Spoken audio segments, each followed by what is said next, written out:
done. Dawsey, boy. This morning we are heading towards a 90-minute session, which will be fairly solid, based around game style play, some structures and a fair bit of hard running. My role today will be observing, seeing that things can run smoothly, talk to the coaches at the right appropriate time and come up with some different ideas. Gary, Joel's go up to about 45. That's it. It's better. Marvellous the difference, kicking it from 45 to 50. Interesting stat. When they go to 45, they haven't missed one. When they kick it from 50, it's only 5 metres, they kick 1 out of 10.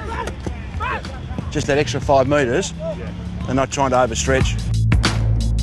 You've got to train to get to the point where they feel like that 50 in train. Yeah. Because 45 is going to have to become 30 in a game. Yeah. Just dropped it really close. Like close to my foot? Yeah, you dropped really close to your body, just like that. So therefore you've got nowhere to go. Therefore you've got no power. Rocket's more of a resource for the coaches, but you still grab him and have a chat and he still observes. So I've definitely still picked his brains and wanted to know what he thought. And even out in the track, there's certain times when he'll grab someone off the side and say, oh, this or this. So he's obviously been really good for the players as well. Good direction. Well done, Brownie. Brownie, that was good. That was good telling Clarkie that. It was well done. Good stuff. My role is to try and help the coaches mainly.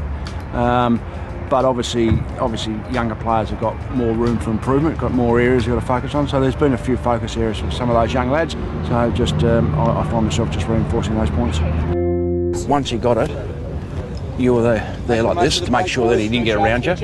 No, go at him, go at him, go at him. Because then he might hang on to it and you tackled him. Yep. Come on, Woody, now push down. Push down, Woody. Come on. Come on, Woody, run. Come on, Sags. Come on, Sags! Just got to do your work early, mate. If you do your work early, then you'll save yourself a lot of effort. By staying there, because I'm tired, and all of a sudden, then you've got to run 80. If you jog 40, you'll save yourself a lot of effort. According to our live GPS, we did between 10 and 12k, most of the players, so it's a pretty solid session, which is what we wanted to get. But seems that everyone's come through pretty well, so we achieved our aims before what we set before the session, and looking forward to next week.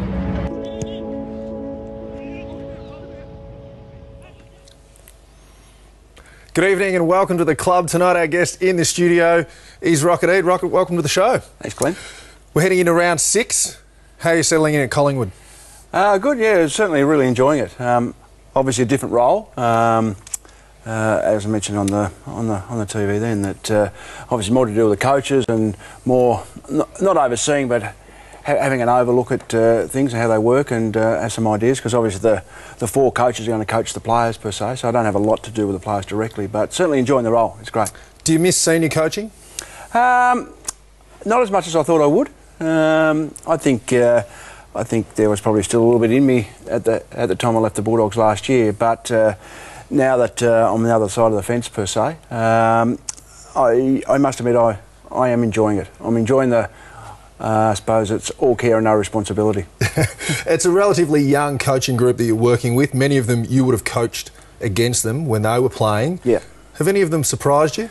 I think they've all got an element to them that has surprised me. Matthew Lappin and Ben Hart's ability to read the game, I didn't realise it'd be as strong as what it is, and Robert Harvey the same, but I think we see Robert as a quiet, sort of mild-mannered guy, and the way he played his footy, he was a real humble champion as a footballer, but he's got very strong views on the way the game should be played. He's got very strong views on the way he sees stoppages and those sort of things. As a midfield coach, it's very impressive. How much was it of a culture shock for you to come from the Western Bulldogs to Collingwood? Yeah, I think I'm noticing that more and more as we go along. I don't think initially, because we were into pre-season and the facilities at the Bulldogs are pretty good, so therefore they're not that far behind Collingwood, or no, it's probably about equal. But as time goes on, you realise the enormity of Collingwood Football Club with the amount of sponsors, the amount of supporters, the membership base, etc., and the amount of media coverage. So I think as time goes on, I think that'll grow on me more and more. We're playing the Bulldogs this Friday night. I'd love you to stick around and just so I can pick your brain about what we can expect. Can you stick around till after the break? Will do, Glenn. All right, after the break, more Rodney Eade, and now a word from one of Collingwood's favourite sons, Simon Prestigiacomo. Presti's lining up for his third goal in his career, I believe. No trouble at all. Practice makes perfect. 106 games, 3 goals. Started at Collingwood in 1996, straight out of the draft from the under-18s, played at the Northern Knights, got drafted as a centre-half forward. Never played at full-back in my life till that sort of first year when Danny Frawley just decided it might be a good idea to try me at full-back in one of the reserves games, and did all right there, and then the next week ended up playing my first game. I guess it took me a few years just to start to build up and start to feel comfortable and know what to do and know how to position and things like that. So yeah, I guess it was good that I guess you could say I finally sort of got there. 2010, I actually got a knock on my quaddie in, I think it was around round 18 against the Bombers. Ended up going to see the doctor straight after it, and within an hour he'd booked me into hospital and had to get it drained. Was trying to get up for like the qualifying final, just wasn't quite ready. And then on the Wednesday, we're doing a similar thing, and it just sort of hurt my groin. At first I didn't think it was overly too bad. Going through my head, am I going to hide this? And I just sort of thought, I can't.